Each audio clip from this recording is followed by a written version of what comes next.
Hora de falar sobre o São Paulo para te explicar que história é essa de que uma empresa anônima estaria disposta a colocar R$ 1 bilhão no tricolor para quitação de dívidas. Seriam R$ 700 milhões aportados logo de cara e mais R$ 300 milhões depois de 30 meses.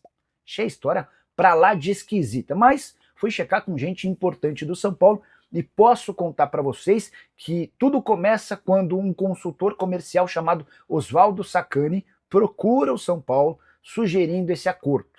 São Paulo quis entender mais detalhes e percebeu que a proposta envolvia títulos podres do Banco do Brasil. Como é que se entende título podre?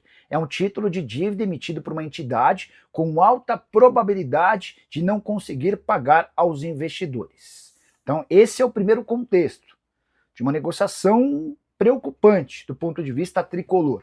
São Paulo também não levou essa história adiante por entender que não havia nenhuma coerência e o risco era gigante.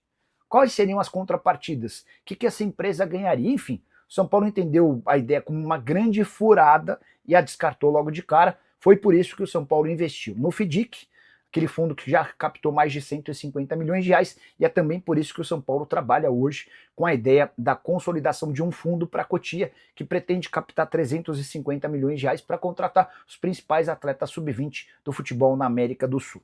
O que o Tricolor imagina a partir dessa notícia de 1 bilhão? Que é alguém querendo causar, tumultuar o ambiente, esse tipo de coisa. Não há a menor possibilidade de essa história avançar, até porque o São Paulo entende ela como a maior furada dos últimos tempos. O que você pensa sobre o tema? Já usa o espaço para comentário e registra a sua opinião, beleza? Hora de falar sobre o São Paulo, que trabalha para ter dois jogadores super importantes na decisão contra a LDU. Próxima quinta-feira, no Morumbi, jogo da volta da Libertadores da América. São Paulo precisa reverter a derrota por 2-0. Pois bem, situação do Lucas Moura. Ele passou por uma artroscopia no joelho devido a uma série de dores no local. Essa cirurgia aconteceu recentemente. Lucas está trabalhando com o restante do elenco e precisa adquirir condicionamento físico para ter chance de jogar por pelo menos 45 minutos. Atacante que não entra em campo desde 19 de agosto. Situação do Oscar um pouco diferente. Ele não atua desde 19 de julho, depois de sofrer 3 fraturas nas vértebras. Ambos já estão recuperados, agora precisam adquirir condicionamento físico. São Paulo faz jogo super importante e complicado. Só para você entender, nessa temporada o São Paulo só conseguiu uma vez o resultado que precisa para passar de fase sem a necessidade de pênaltis. Como perdeu por 2-0, o Tricolor precisa vencer por 3 ou mais gols de diferença. E o único resultado que se mostraria favorável em toda a temporada foi em fevereiro, quando o São Paulo enfiou 4-1 no Mirassol em jogo do Campeonato Paulista. Só para acrescentar, lembrar que se o São Paulo vencer por 2 gols de diferença, a decisão vai para pênaltis e todas as fichas no São Paulo hoje estão voltadas para essa grande decisão. Você, São Paulino, ainda confia na possibilidade de o Tricolor passar de fase? Já usa o espaço para comentário e registra a sua opinião, beleza? Nicão acionou o São Paulo na justiça e está cobrando algo. Você pode conferir? Mensagem do Leonardo Souza. Deixa eu só checar se alguém já publicou algo. Aí a gente manda para o empresário do Nicão e para o pessoal do São Paulo, tá bom? Nicão. Nicão acionou o São Paulo na justiça cobrando 8 milhões e 700 mil reais de direito de imagem. Na ação, os advogados do atleta pedem que o tricolor seja obrigado a quitar o débito em até 3 dias, sob pena de penhora de bens e bloqueio nas contas. A informação é do jornal O Globo, tá? Só para lembrar, eu nem sabia, o Nicão está no Guangdong, da China. E ele jogou no São Paulo entre agosto de 22 e dezembro de 23. Ontem, logo depois da partida, eu estava conversando com uma pessoa do São Paulo. E ela chegou a dizer assim, ó, o Lucas e o Oscar talvez tenham condição de jogo na volta. Estamos fazendo o máximo, tá? Essa mesma pessoa estava contando sobre o bastidor de uma reunião. Deixa eu contar essa reunião para vocês. Nessa semana surgiu a notícia de que o Conselho Deliberativo do São Paulo pode reprovar a criação de um fundo lá para a Cotia, que vai aplicar dinheiro para que o São Paulo tenha reforços mais importantes. E começou, especialmente entre setoristas do São Paulo, um seguinte questionamento: qual a vantagem de você ter 250 a 350 milhões de reais aportados pela Galápagos ou pelo Marinax, para depois ter que repartir percentual com atletas, se o São Paulo já foi capaz, nesse ano, mesmo com toda a dificuldade, em lucrar 250 milhões de reais com vendas de atletas? A explicação é muito simples. Hoje, o São Paulo não tem capacidade de fazer investimentos para contratar os principais jogadores sub-20 da América do Sul. Com esses 250 a 350 milhões de reais, o São Paulo vai mudar o perfil do seu atleta.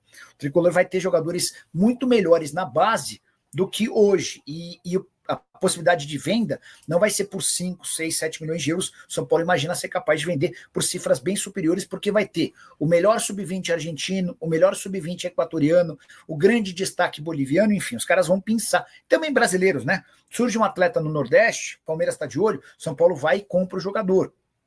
Com essa possibilidade, o São Paulo entende que vai ter uma base muito melhor do que a atual. E essa pessoa estava me contando que o Júlio Casares tem feito reunião com todos os grupos do Conselho Deliberativo para explicar o contexto e as condições desse fundo. E ele já garantiu a assinatura, prometendo apoio a essa causa de alguns grupos como Participação, que tem o João Farias e o Temóstecles Almeida como líderes, o Vanguarda, que tem o Marcelo Pupo e o Leonardo Serafim como líderes, o Legião, de Carlos Belmonte, Vinícius Medeiros e Júnior Moreto, o Sempre Tricolor, do Chapecó, o Força São Paulo, do Dorival Decussô, além do movimento SPFC, do Antônio Donizete e da Mara Casares. Beleza? Carlos Eduardo Nicola, você acha que com o dinheiro do Marinax, jogadores jovens como o Robinho Júnior seriam aceitáveis ou por já estarem no profissional não entram na cota? Não entram na cota, Carlos. A ideia do São Paulo é mudar o nível técnico dos jogadores das categorias de base. Eu até cheguei a ouvir, eu nem sabia dessa expressão, mas o São Paulo diz o seguinte, ó, hoje o São Paulo tem 75% da sua base em Cotia, incluindo sub-11, 13, 15, 17 e 20, 75% da base são formados por jogadores de categoria C. E o São Paulo classifica os jogadores em 3 categorias. A de melhor, candidato a melhor do mundo, de jogador de nível de seleção, a B de jogador extremamente promissor, que deve render grandes vendas, e a C de jogadores normais. Então o São Paulo entende hoje que tem 75% da sua base formada por jogadores normais, que até podem estourar, mas que não são grandes destaques, e 25% formados por jogadores das classes A e B. Com esse investimento que o fundo vai garantir, o São Paulo quer mudar exatamente, quer reverter esse perfil. Ele quer passar a ter 75% de atletas das categorias A e B e 25% de atletas da categoria C, do nível C, né, na categoria, do nível C. E é com isso que o São Paulo imagina que vai dar a grande virada na tabela, tá bom? Hora de falar sobre o São Paulo, que conseguiu, enfim, reduzir em parte sua dívida bancária. São Paulo tem hoje como um dos seus grandes problemas a enorme quantidade de dinheiro devida a bancos, que causam juros extraordinários. Pois bem, no primeiro semestre de 2025, São Paulo conseguiu reduzir em 16,7% seu endividamento com bancos. Os números constam no relatório gerencial do FIDIC. O FIDIC é um fundo criado pelo São Paulo e que ajudou demais na redução dessa dívida bancária, até porque o São Paulo já captou cerca de 135 milhões de reais e parte dessa grana foi justamente para a quitação dessas pendências bancárias. O passivo do São Paulo caiu de 259 milhões de reais para 215 milhões de reais e a expectativa de nova redução até o fim da temporada com a captação de mais dinheiro via FIDIC. Fala pessoal, estamos aí com atualizações importantes do São Paulo. Se inscreva e ative o sininho para receber mais atualizações do Tricolor. Deixe seu like, que é muito importante para o crescimento do canal. Utilize o espaço aqui embaixo para registrar sua opinião. Ficamos por aqui com mais esse giro de notícias. Um abraço e até o próximo vídeo.